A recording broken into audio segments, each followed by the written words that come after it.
Bom dia. Eu sou a Juliana, minha dupla é a Larissa, e hoje nós vamos falar somos da Colégio Novo Parte do primeiro ano, e hoje nós vamos falar sobre a não legalização do aborto, principalmente no Brasil, e a influência dele na vida das meninas. Eu vou começar explicando do porquê a gente escolheu esse tema. É um tema, né, que tem uma certa polêmica, mas ele é de extrema importância, principalmente para nós mulheres.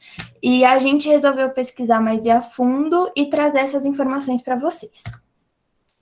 Eu vou começar explicando o que é o aborto e por que falar dele. Bom, o aborto é quando acontece interrompimento da gestação antes que o feto se desenvolva ou tenha condições de viver fora do útero da mãe.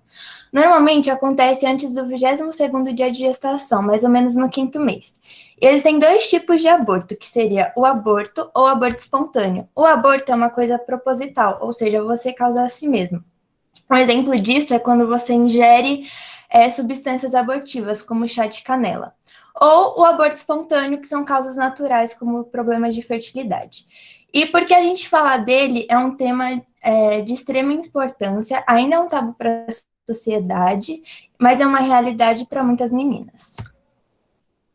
A legalização do aborto. Eu vou começar explicando a diferença de legalização e descriminalização. Legalização é quando um crime passa a ser protegido por uma lei, ou seja, deixa de ser crime.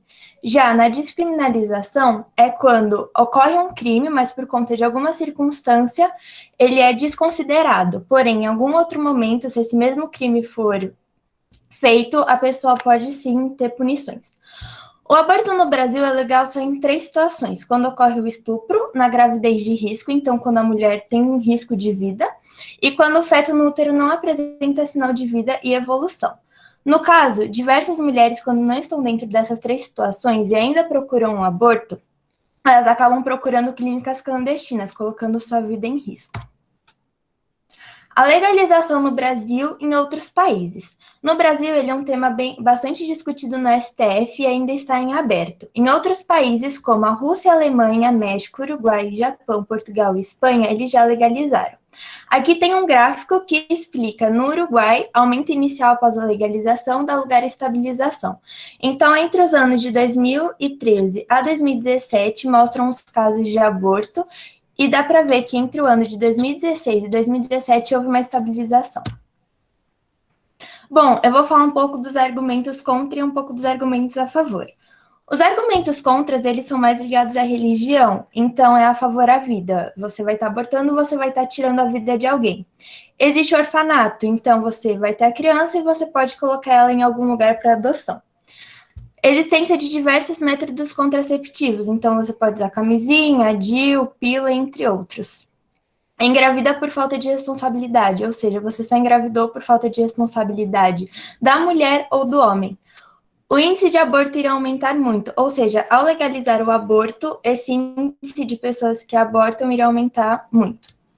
E os argumentos a favor são mais ligados à ciência. Então, o feto só é considerado com vida depois do desenvolvimento do sistema nervoso. Os orfanatos no Brasil apresentam problemas.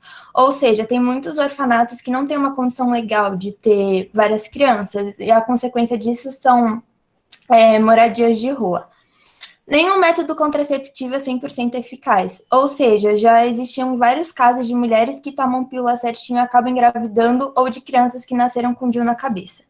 Iriam ter uma maior fiscalização, então, quando essa lei, se fosse legalizada, ia ter uma maior fiscalização e maior controle de quem aborta ou deixa de abortar.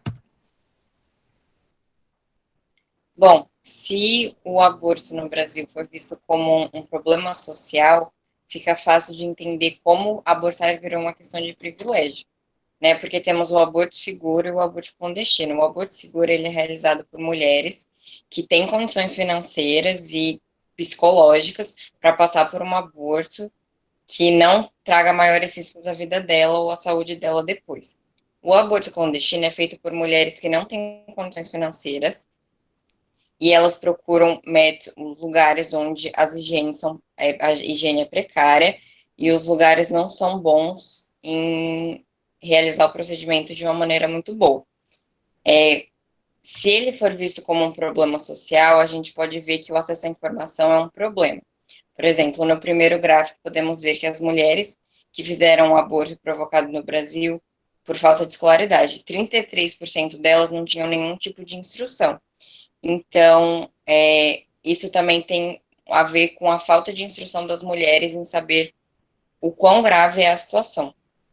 Ele apresenta cor, gênero e representa a camada baixa da sociedade. Mulheres negras e pobres são as maiores afetadas no Brasil com o aborto, e os abortos inseguros são a quarta causa de morte materna no país. E com essa falta de escolaridade, faz com que as pessoas não tenham muita consciência do que elas estão fazendo, e nem que saibam as consequências disso. No Brasil, no Espírito Santo, ocorreu um caso de gravidez aos 10 anos. Uma menina no Espírito Santo foi violentada durante 4 anos por um familiar. Esse tio dela abusou dela durante 4 anos, e aos 10 ela engravidou, e essa gravidez foi fruto de um estupro.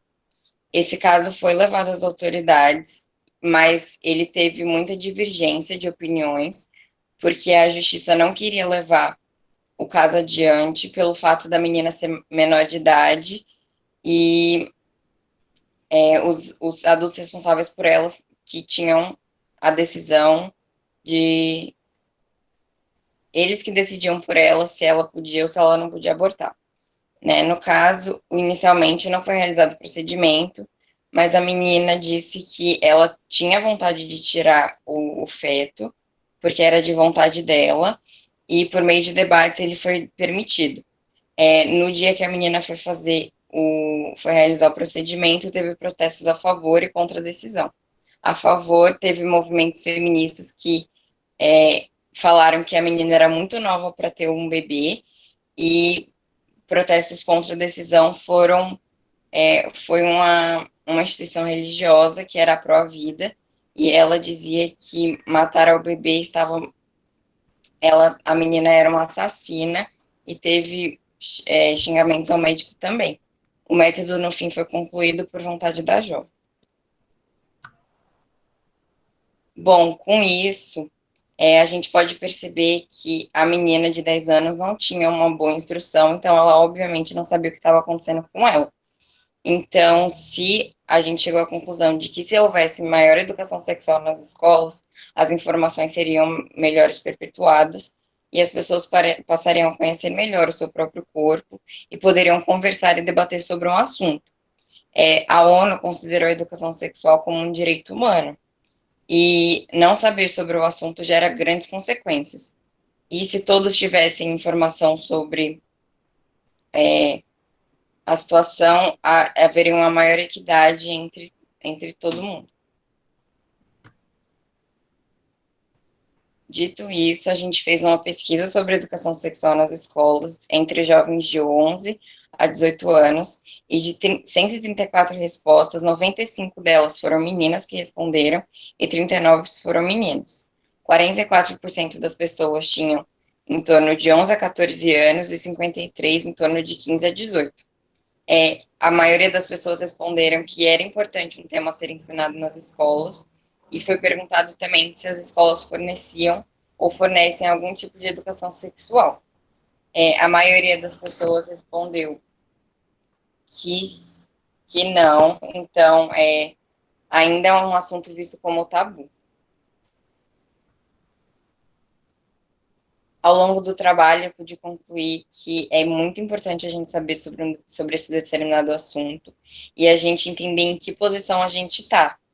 Então, eu me simpatizei com outras mulheres, e eu entendi que o mundo em que eu vivo é diferente do mundo em que elas vivem. Bom, a minha conclusão foi muito parecida com a da Larissa. Eu pude concluir que é bem importante falar sobre isso, que a minha realidade é totalmente diferente de várias mulheres, e que a gente precisa desconstruir isso cada vez mais, que a gente tem que sim ensinar sobre isso na escola, que tem que sim ensinar sobre educação sexual, e é isso. Aí aqui tem as nossas referências bibliográficas e acabou. Obrigada pela atenção. Oi, meu Deus. Obrigada, meninas. Parabéns. Muito bem. Espero que não tá saindo.